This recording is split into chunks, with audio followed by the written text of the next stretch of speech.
থেকে একজন নেতা আমাদের মাঝে পাঠালেন, তিনি হলেন কবির আহমেদ ভূঁইয়া।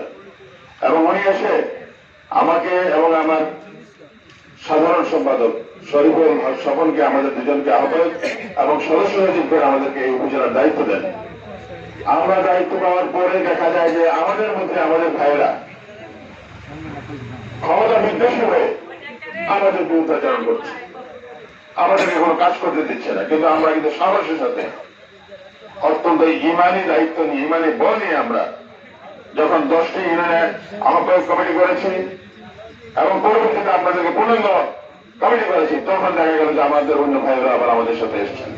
এবং আজকে করবা উপজেলার 10টি ইউনিয়ন, 90টি ওয়ার্ড, পৌর বিএনপি এবং পৌর বিএনপির 9টি ওয়ার্ড, মোট 99টি ওয়ার্ড সহ 10টি ইউনিয়ন নিয়ে আজকে কবির আহমদ ভূঁইয়ার একটি শক্ত ক্যান্টনমেন্ট করে উঠেছে এই করবা উপজেলা এবং কাজেই এখন কসবা মাটি ও মানুষের নেতাকে কবির আহমদ ভূঁইয়া। আমি সবসময় বলি যে করবা খবরে দোসরা কোই নেতা নেই, এক নেতা, ও কোন? কবির আহমদ ভূঁইয়া। কারণ অনেক নেতা চলে গিয়েছিলেন কানাডা, আমেরিকা, এখানে সেখানে, খোঁজ খবর রাখে নাই। এই কবির আহমদ ভূঁইয়া সাহেব আপনাদের কাছে দায়িত্ব দিয়েছেন। মূলগ্রাম ইউনিয়ন বিএনপির যারা নেতারা আছেন, সম্মানিত কাউন্সিলর আছেন, ওয়ার্ড কমিটি ভাইস সেক্রেটারি আছেন, যুবদল ছাত্রদলের নেতৃবৃন্দ আছেন, কৃষক দল শ্রমিক দলের নেতৃবৃন্দ আছেন, সকলে কার কার গোড়া? কবির আহমদ ভূঁইয়া সাহেবের গোড়া। কাজে আমাদের নেতা একজনের নেতা এখন করবা খবর। আমি একটি কথা দৃঢ় কণ্ঠ বলতে চাই এবং আমি একটি কঠিন সূত্র থেকে বলছি, আগামী দিনের নমিনেশন অলরেডি কনফার্ম হয়ে গেছে। বিএনপি ধানের শেষের যে নমিনেশন, এটা একমাত্র কবির আহমদ ভূঁইয়া নামে অলরেডি কোন শক্তি নাই এই নমিনেশন কাটে। আমি চ্যালেঞ্জ করেছি। আরেকটি আমি গণসংযোগ গিয়েছিলাম গত শুক্রবার, সেখানে বলেছি আমাদের অনেক ভাইয়েরা আমাকে অনেক কথা বলেছে। আমি গঠনমূলক তারা সমালোচনা করে, আমি সব আমলে দেই না, কিন্তু যারা সমালোচনা করছে দেখলাম সব আমার ছেলের বয়সী এবং আমার এমন কোন এই 16 বছরের মধ্যে এমন কেউ নাই যে আমার সংস্পর্শে এসে মামলা মোকদ্দমা আমি তাদের ফেস করে নেই বিনা পয়সা কথা বলতেছে।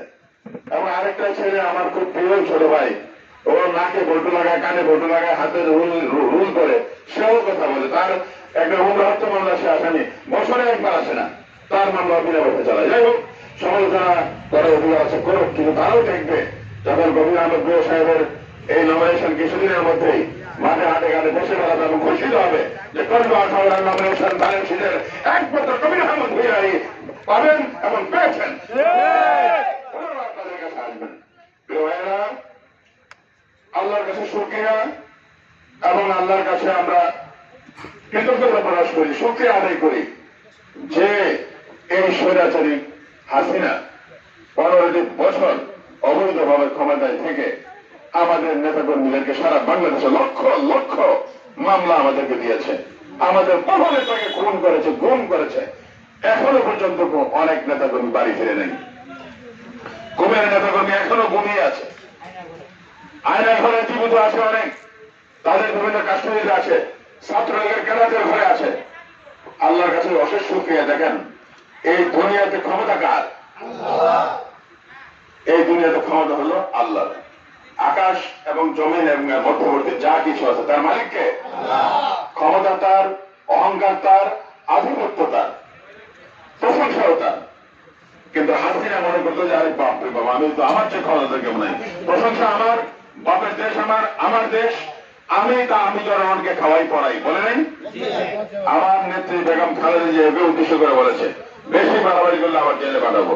বিএনপি নেতা কর্মী খেলে দিচ্ছি, থাকতে দিচ্ছি, খেলে দিচ্ছি, থাকতে দিচ্ছি, বেশি বাড়াবাড়ি করলে আবার জেলে। আমার নেত্রীকে তো 2 কোটি টাকার অভিযোগ, 2 কোটি টাকার অভিযোগে জেলে পাঠিয়েছে।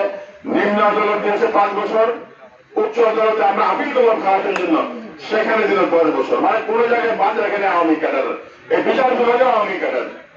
আজকে ওই টাকা কিন্তু 9 কোটি টাকা ব্যাংকে আছে, ব্যাংকে টাকা ব্যাংকে আছে, অথচ আমার নেত্রী জেল কেটেছে। এই হলো আজকুনি হাসিনা। কিন্তু যাই হোক, আল্লাহর বিচার দেখেন, আল্লাহর বিচার পৃথিবীতে কোন স্বৈরাচার ঠিক নাই। আপনার ওই যে মক্কা ধ্বংস করতে এসেছিল আব্রাহা বাহিনী, 10,000 হস্তি বাহিনী নিয়ে, আরো অন্যান্য সশস্ত্র বাহিনী ছিল।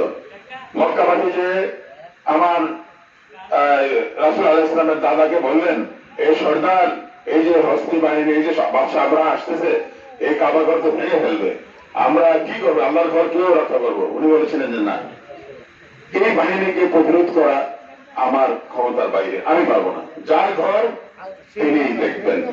তিনি দেখেছিলেন ছোট ছোট পাখি, আবাবিল পাখি বলেন, এক একটা পাথর ছুঁড়ে ছুঁড়ে করে হস্তি সহ সৈন্য সহ ভস্মীভূত হয়ে গেছে, ছাই হয়ে গেছে। এইভাবে আল্লাহ স্বৈরাচারকে ধ্বংস করেন। ফেরাউন সারা পৃথিবীর বাদশা, কিভাবে মারছিল? লক্ষাধিক সৈন্য না, নশাসের নমরুদ তাকে লক্ষাধিক সৈন্য সহ সাগরে চুবাইয়ে সে নিজেকে আল্লাহ দাবি করতো, আল্লাহ নিজে খোদা। তার প্রধান সেনাপতিকে বলছিল, তুমি একটা উঁচা একটা ইয়া বানাও, মুসার খোদাকে আমি দেখবো। এত অহংকার তার, ও সাগরে চুবাই মারছে। তখন সে ক্ষমা চাইছে, বলে আল্লাহ আমাকে, আমি ভুল করেছি। বলছে যে তোমার এই ভুলের আর ক্ষমা নাই, তবে তোমাকে আমি পৃথিবীর দৃষ্টান্ত স্বরূপ কেমন পর্যন্ত তোমাকে আমি রেখে দেব। রাখছে কিনা বলেন? মিশরে পিরামিড আছে। এই স্বৈরাচার গেল। নমরুদ সারা পৃথিবীর বাদশা, সেও খোদা দাবি করতো। তাকে কি দিয়ে আল্লাহ শেষ করছে? মশা দিয়ে, একটা নেংরা মশা দিয়ে। আর হাসিনাকে কিভাবে শেষ করেছে? আমরা 15 বছর আন্দোলন করেছি, আমরা গুম হয়েছে, খুন হয়েছে, মামলায় জড়িত হয়েছে, কিন্তু তাকে আমরা পারি নাই। কিন্তু ছোট ছোট শিশু, স্কুল কলেজের ছোট ছোট ছাত্র, তাদের কোন দল নাই, সংগঠন নাই, টাকা নাই, পয়সা নাই, আল্লাহ পাক এদেরকে দিয়ে এই খুনি হাসিনাকে, এবং পরবর্তীতে আমাদের বিএনপির ছাত্র দল যারা আছে এবং সকল বিরোধী দল যারা ঐক্যবদ্ধ হয়ে তাদের মাধ্যমে এই ছোট ছোট ছাত্রদের উছিলায় আজকে খুনি হাসিনা, এত প্রভাবশালী খুনি হাসিনা কোথায় গেল? আমার নেতৃবৃন্দের মতো দেশে আছে, আর তুই হাসিনা ভিক্ষুকের মতো দেশে ইন্টারভিউ হয়েছে। খুনি হাসিনার মতো তার শুধু সেনা, সকল এমপি মন্ত্রী সহ আজকে পলাতক। এটাই হলো আল্লাহর বিচার, স্বৈরাচারের বিরুদ্ধে বিচার। এটা স্বৈরাচার পৃথিবীতে টিকে না, এটাই দৃষ্টান্ত। আমরা ভাবতাম আল্লাহ বোধহয় এই স্বৈরাচারী রেডি পেলাম, আলমগুলো করে বুঝো উড়িষ্যা। আমি 10 মসজিদে ফজর নামাজে পড়তাম, ওই যে ভাই যেভাবে সাজাইছে, এটা তো দেখতেছে না কোনো পথ, এক আল্লাহ যদি ধরে। আমি বললাম হ্যাঁ, ধরলে তো আল্লাহ ধরবে। আমরাও বলতাম মনে যায় আল্লাহ মারার আগে কি দেখে যাবো না, আসি না, এই স্বৈরাচার পৃথিবী থেকে গেছে। এখন আল্লাহ রহমতে স্বৈরাচার সমূলে বিনাশ হয়েছে। এখন আমরা কি আর সৈনিকের আমরা মাঠে আছি। ইনশাআল্লাহ আওয়ামী লীগের যত নেতা কর্মী স্বৈরাচার এই হাসিনার যারা দোষর আছে তাদেরকে আমরা দিনের কণ্ঠে বলতে চাই, তারা তাদের আক্রমণ করবে দূরের কথা, তাকালেই তাদেরকে তাদের বিধান ভেঙে দেওয়া হবে, আপনাদের দিকে তাকালেই বিধান ভেঙে দেওয়া হবে। ইনশাআল্লাহ আপনারা এখন মনোবল নিয়ে, সাহস নিয়ে ঘরে ঘরে যান, বিএনপির দাওয়াত দেন। আগামী নির্বাচনে বিএনপি বিপুল করে ইনশাআল্লাহ বিজয় হবে। তারা মাঠেই তো আসার সাহস হবে না, কারণ 15 বছর চুরি করে টাকা দিয়ে ক্ষমতায় গেছে। এখন কি আর সেই সাহস আছে, মনোবল আছে? সব তো মালিক বেড়াচ্ছে। আরো কোথায় লাগে দেখেন, আমরা তো করি নাই। বর্তমান সরকার এই শিশুদের সরকার, আর জনগণ যখন ক্ষমতায় আনবে তখন দেখবেন যে জনগণের সরকার কিভাবে ধরে। সব কিছুরই বিচার হবে।